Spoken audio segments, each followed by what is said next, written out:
আপনি প্রতিদিন reels video upload করার পরেও আপনার রিলস ভিডিওগুলো ভাইরাল হচ্ছে না, আর অন্যজনকে দেখেন 4টা 5টা রিলস ভিডিও আপলোড করে তার ফেসবুক পেজে 10-20 হাজার ফলোয়ার কামিয়ে নিতেছে, তার ভিডিওগুলো প্রচুর পরিমাণে ভাইরাল করে ফেলতেছে।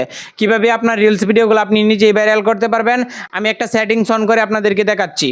ড্যাশবোর্ডে আসার পর এখান থেকে দেখতে পারতেছেন যে automatically share your reels to your story. এখান থেকে আপনার ভিডিওটা যখন আপলোড করবেন তখন সেই ভিডিওটা কিন্তু অটোমেটিকলিভাবে স্টোরিতে শো করবে। তার জন্য একটি সেটিংস অন করতে হবে। এটার উপর আপনারা টাচ করে দিবেন।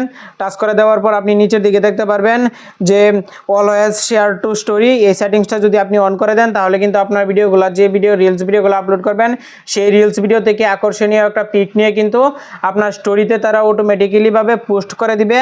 আর এই সেটিংসটা যদি আপনার এখানে ড্যাশবোর্ডে না আসে তাহলে কিন্তু আপনার ভিডিওটা যখন আপলোড করবেন তখন সেখানে একটা সেটিংস পেয়ে যাবেন। সেই সেটিংসটা আপনি অন করে আপনার ভিডিওটা আপলোড করে দিবেন, দেখবেন যে আপনার স্টোরি থেকেও ভিউ আসবে, আপনার রিলস ভিডিও থেকে